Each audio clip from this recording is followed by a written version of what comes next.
How do you respond when you find yourself dealing with situations that are very painful? In fact, you get rejected, somebody walks out on you. You feel like they were dishonest with you, they didn't tell you the truth. You feel lonely, you feel hurt, very discouraged. When you think about all the things that happen to people and the reactions we have, how do you feel? Do you just want to say, you know what, I don't have to put up with this anymore? And you just decide, I'm gonna walk away. I quit. I give up. I don't have to do this. I don't have to stay here. How do you really and truly feel? Discouragement is so bold that it will even hide behind a smile and tell you life is not worth living. If you listen at discouragement, it will cause you to make bad decisions. It will cause you to think that life is not worth living. And secretly, behind the facade of a smile and a good morning and a praise the Lord and a how are you, you will wonder if you're ever going to get out of what you're into. And if you're in the process right now, giving up on your marriage, giving up on your job, giving up on your children, giving up on your financial situation, whatever the situation may be, before you give up, you stop and ask yourself the question, does this fit who I am? And this message is all about, listen, it's all about keeping on. And that is to have the courage to keep on keeping on. And if you will listen carefully and apply these points that I'm going to lay out before you, you don't have to give up and quit. There is an answer and a solution to what God wants to do in your life at this point, no matter what it is. It happens to everybody. Here's the other thing, if you look at your goals and look at your dreams, when you're going through some stuff, when things go wrong, don't go with them. When things go wrong, don't go with them. When you're working on a business deal, you're counting on some money. Someone said you will get the loan, and it falls through. You have an event, and the people that you thought would be there and support you, they don't come through. Or someone turns against you, or you get ripped off. It's going to happen to you. Happened to me. Someone stole all my products. My database, over 180,000 names and addresses. It's not personal. It's going to happen to everybody. It does. 8 out of 10 millionaires have been financially bankrupt. Walt Disney had 7. He filed bankruptcy 7 times and had 2 nervous breakdowns. It's called life. But I got a saying, when life knocks you down, try and land on your back, because if you can look up, you can get up. You've got the power in you to do that. You've got something special. You've got comeback power. Take ownership for your life. Nobody can live your dream for you but you. Nobody's going to take care of your business like you. Stop coming up with excuses. Don't give yourself permission to continue to live a small life. You can't fit a big dream into a small life.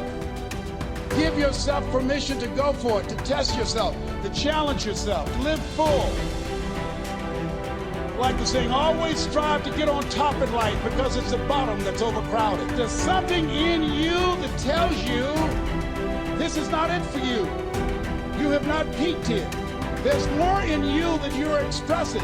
Eye has not seen, ear has not heard, nor has entered the heart of mankind what's in store for you if you challenge yourself, if you persist and persevere, if you take ownership for your life. George Bernard Shaw said the people that make it in this life, they look around for the circumstances that they want, and if they can't find them, they create them. Create what you want. You have the power in you to do more than you can ever begin to imagine, to control your destiny, to make a difference in our children, to make a difference on the planet, to make an impact. Let us say together, it's me. Let us say together, it's hard. Yes, it's hard, and we will do it hard. And once we do it hard, we go through it, we realize it it was worth it. And once you discover it was worth it, it is done.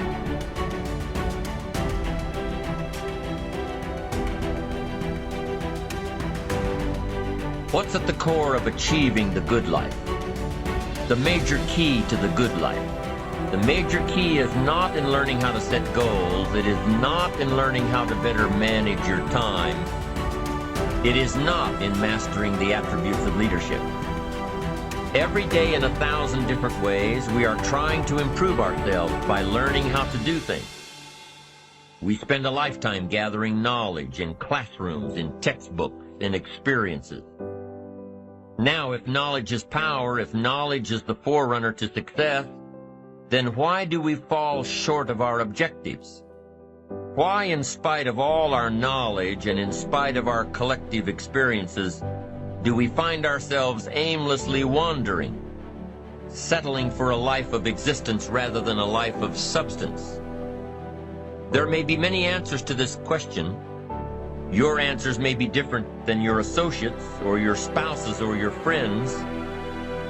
While there may be many answers to this question, the fundamental answer is the absence of discipline. Applying all that we know. That's the key word, discipline, self-discipline. We might add one more word here, consistent. Consistent self-discipline. It doesn't really matter how smart you are or how much you know if you don't use it. It doesn't really matter that you graduated magna cum laude if you're stuck in a low-paying job. It doesn't really matter if you attended every seminar that comes to town if you don't apply what you've learned. Better than knowledge is applied knowledge. And once we've applied our knowledge, we must study the results of that process. Apply our knowledge, study the results. Refine our approach. Finally, by trying and observing and refining and trying again, our knowledge will inevitably produce worthy results, admirable results. And with the joy and results of our efforts, we continue to apply, to learn, to observe, to fuel our ambition with the positive reinforcement of continued progress. Pretty soon, we'll find that we're swept into a spiral of achievement, a vertical rise to success. And the ecstasy of that total experience makes for a life of triumph over tragedy, dullness, and mediocrity. But for this whole process to work for us, we must first master the art of discipline, self-discipline, consistent self-discipline. Now, when you decide to act, you're going to have some people like that. We're no longer friends. I lost sleep over that, ladies and gentlemen. I said, I can't believe that. I remember sitting up one night looking at the phone. I said, I gotta call him. He said, no. And I said, no, forget that. I called, man, look here, we've been knowing each other for too long to allow this to come between us. He said, don't call me anymore. I hung up. And then I wanted to think about what can I do to make it up to him? And then something came to me, less. What do you have to prove? See, many things we don't do is because of the fact we want people to like us. There's some necessary losses in life. When you decide acting in your best interest, you're going to lose some friends. Everybody's not going to approve of you. There's some people that won't like you. Who do you think you are? You're arrogant. What do you think you can do? You think you can get away with that? You're selfish. Thanks, I got that. It's my life.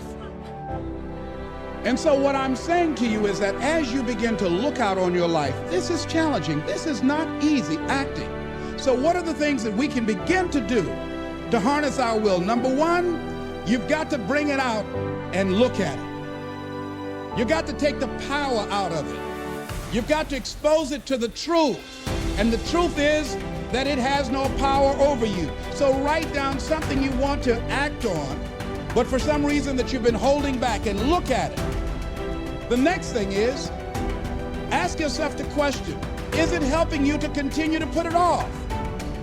If it's an asset for you to continue to procrastinate, then continue to do that. But if it's a liability for you, if it's causing you some mental and some emotional challenges, or perhaps a financial problem, look at that. Examine that for what it is. Next step, ask yourself, what's blocking you? What's preventing you from acting? Why don't you have the courage to handle that? Why won't you face that? What are you running away from? What kind of avoidance behavior are you engaged in? Next is, what is the worst thing that can happen when you take action? So I looked at that, and I said, what's the worst thing can happen when I tell him this? He can say, I don't like you, and he did. Now what happened? I experienced that, I looked at that, I saw that, and guess what, ladies and gentlemen? I didn't die. My feelings were hurt a little bit. I lost some sleep about it, and sometimes I think about it when I drive past his house, but I'm still here. It's uncomfortable, but it's okay. It doesn't bother me anymore. I've gotten used to it now. So what is the worst thing that can happen? I want you to visualize that, experience that, feel the nervousness and the discomfort. And the more you run it in your mind, the less power that it will have. If you think about what makes up who we are. So obviously there's genetics, there's our genetic makeup, so our predisposition, our propensities. And that makes up a percentage of how we see the world and how we show up. But then the rest of it, we're trained on. So we're trained to see the world a certain way. So there are certain people that have something called a negativity bias. And a negativity bias is nothing more than they see the negative first. It's not that they don't see the positive, but they see the negative first. There's other people who see positive first. They have a positivity bias and they see that first. And the truth is, in almost every situation, in every circumstance, there's both. You can train somebody to recognize that there's always both, just like every inside has an outside, every one side of a coin has another side of a coin, every up has a down. That's called the law of polarity. And in the universe that we live in, there is that law of polarity. And so you can teach somebody, say, okay, if your propensity, if the way you naturally are is negativity bias first, great, be aware of that, then flip over. We call it flip the switch. So if one side of your brain is going negativity first, great, learn to flip the switch. Go, great, what's the positive side of that? That's a skill you can learn no differently than playing tennis or chess or music.